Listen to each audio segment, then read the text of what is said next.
In a beautiful village named Isikwato, there lived a beautiful girl named Olama. Olama is a very beautiful girl. She was the only child of Mr. and Mrs. Ago. Olama was the hope and joy of the family. Mr. and Mrs. Agu wanted her to become a nurse, but Olama, who was determined to become an engineer, but her parents would always tell her, "You have to become a nurse. We want to send you abroad, and it is nursing that pays more in abroad. I don't want you to become an engineer." Olama, who became a nurse, as time went on, true to her parents, she wanted to please them by all means. She didn't want them to be heartbroken. While Olama strived to become a nurse, putting her acts together and reading her books properly, along the way, her father kicked the bucket. Olama was so angry. She was in pain. Her father did not even witness her become a graduate. She cried her eyes out. She didn't know what to do.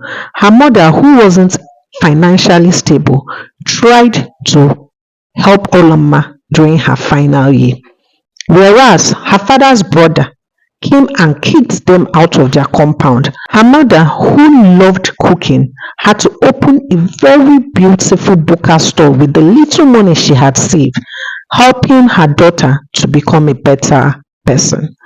While Oloma was a nurse, her mother couldn't send her abroad as the dream of her father.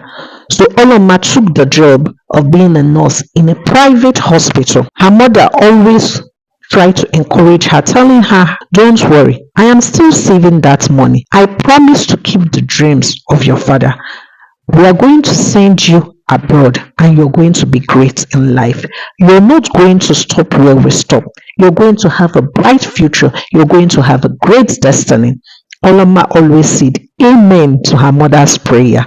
Oloma always tried to do things that were right, always taking care of her patients properly. Oloma was always giving her word as the best nurse in the clinic.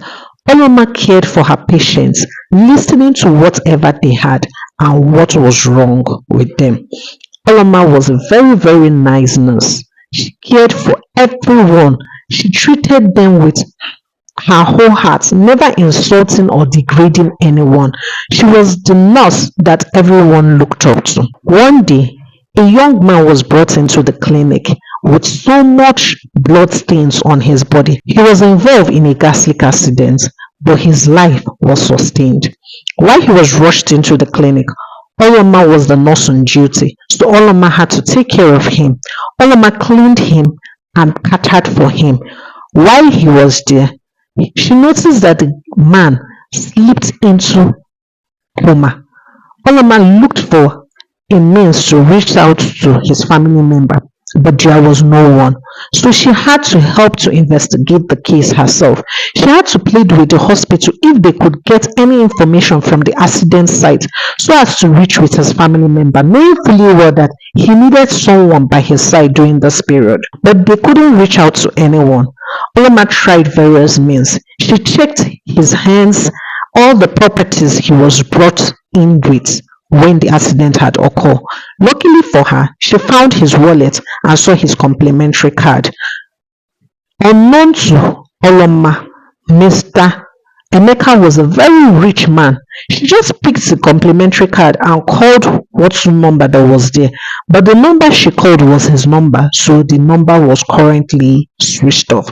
Oloma decided to go to the company she saw on the complimentary card. Reaching there, she met Emeka's mother.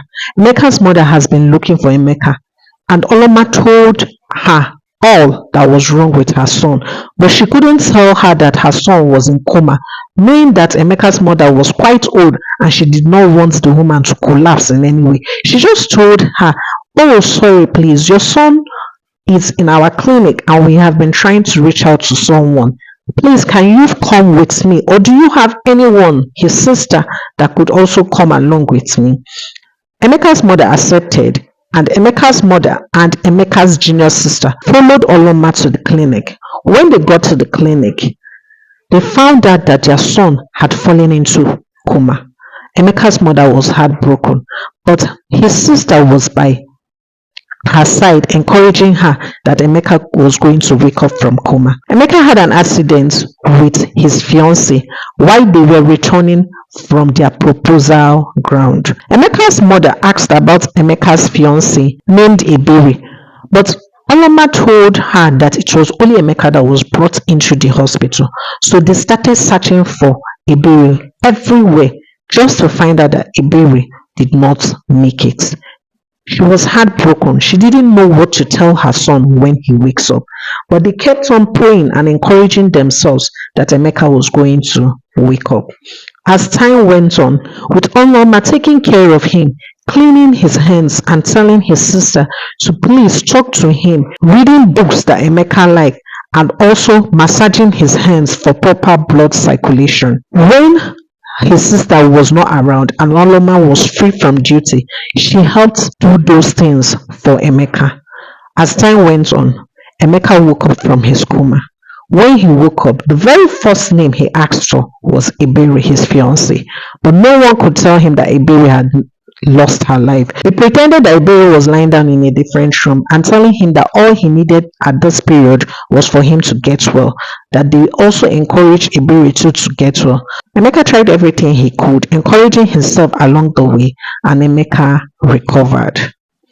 While Emeka had recovered, he could not move his feet and needed to be taken care of for the time being. Also, a physiotherapy was recommended for him so that he could move his feet properly. The mother also asked if Oloma could come and become the nurse in their home to take care of Emeka. Oloma, who did not like the idea, knowing fully well that rich kids can always be annoying, but she accepted because the pay was huge. The hospital accepted and assigned Oloma to become Emeka's caregiver. The pay that Mrs. Okafor was to pay was supposed to be splitted between the hospital and Oloma. Being that the pay was huge, both the hospital and Oloma accepted. When Oloma resumed duty at Emeka's mansion, Emeka was a pain in the ass. Emeka frustrated Oloma's effort. He was always screaming at her, making her look like the reason why he was in a wheelchair. But Oloma, who was very professional in her duty, always encouraged him, telling him that there is hope for tomorrow. You have to look past the situation you are in order to become better. Oloma always tried to play games with him, telling him that you have to encourage yourself so you don't fall into depression. You are better than what you think you are today. A lot of people get to fall into situations that they don't know of. But one day, Emeka rained insult on Oloma. Oloma could not hold it. She ran to the bedroom and started crying. While she was crying, she sang a song her father once sang for her. And she told herself, Papa, I miss you. Unknown to Oloma, Emeka wheeled his chair close to the bedroom to apologize, so he heard all she had to say. When Oloma came out from the bedroom, Emeka looked at her and said, What's your story? Oloma told him everything that had happened while she was growing up and told Emeka, I did not give up on myself, so you shouldn't. Emeka found courage in Oloma's story and decided to work towards becoming better. Emeka never missed his physiotherapy again. He worked towards becoming better. While Oloma was there, Oloma also made sure to teach him to do things for himself. He learned how to dress his bed, feed himself without ordering people around. Gradually, Emeka became better. He was able to walk, so Oloma had to stop duty there. Emeka really missed Oloma. He always looked for opportunity to get to see Oloma, but Oloma was a very busy lady, so he couldn't see Oloma as he always wanted. As time went on, he asked his mother if he could get married to Oloma. That Oloma has changed his life in ways he never expected. That the impact Oloma has left in his life has made him a better person.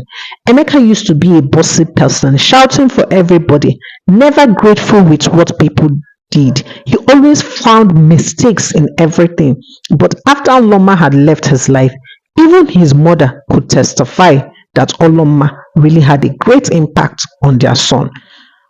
His mother accepted and told him, I give you my blessing, provided she's going to accept your proposal. Emeka, who went to Oloma and asked if he could get married to her. Oloma did not really want to get married to him at first. She told him, we are two different worlds apart. You are from a very rich family, and I'm not. And I don't even know how to fit in your world. I'm very basic and I love to do things in a very simple way. Emeka told her, you don't have to become who you don't want to be. I love you because you are who you are. You don't have to ride vehicles if you don't want to. Oloma looked at him and asked him, have you ever used the public transport before? Emeka laughed and said, public transport? Where? How? Oloma said, that's it. I love basic life. At times you have to join me in a public transport. Will you be able to do that? Emeka looked at her and said, for you, I'll do anything. Oloma told him, I hope you don't change your mind when I get married to you. But Emeka promised her that he was never going to change his mind and he was always going to respect her decision. Soon, Emeka and Oloma got married. And after they got married, Emeka pushed Oloma to become a better person.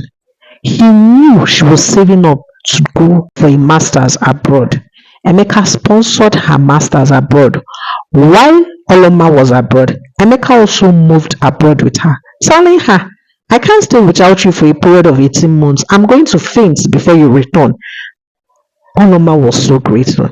She was happy that even as much as her father wasn't around to sponsor her abroad, she found peace in Emeka. Emeka was someone who loved her so much and also took care of her mother, never neglecting his mother-in-law for one day. He cared so much for his mother and her mother, treating them equally. Whatsoever he bought for his mother, he bought for Oloma's mother. Oloma was so grateful. She couldn't ask for anything more. She thanked God that God gave her a man of her dreams. Thank you very much for listening to the story. This story has no moral lesson. This story is just a story to encourage people out there. At times, our hard work gets to pay off one day. I know sometimes we get to face difficult situations and difficult customers in our day-to-day activities, but the way we get to approach things matter a lot. As you can see in this story, Oloma wasn't an insultive lady. She was someone who was dedicated to her work, and she always tried to put her emotions at her back, never letting them out, but she encouraged whosoever came her way, and with time she got a better husband for herself. Thank you very much for listening to the story of the day. It's your favorite storyteller, Zika. Please do not forget to like, subscribe, turn on the notification bell to get more interesting stories like this. Until we meet again in our next story. Bye for now.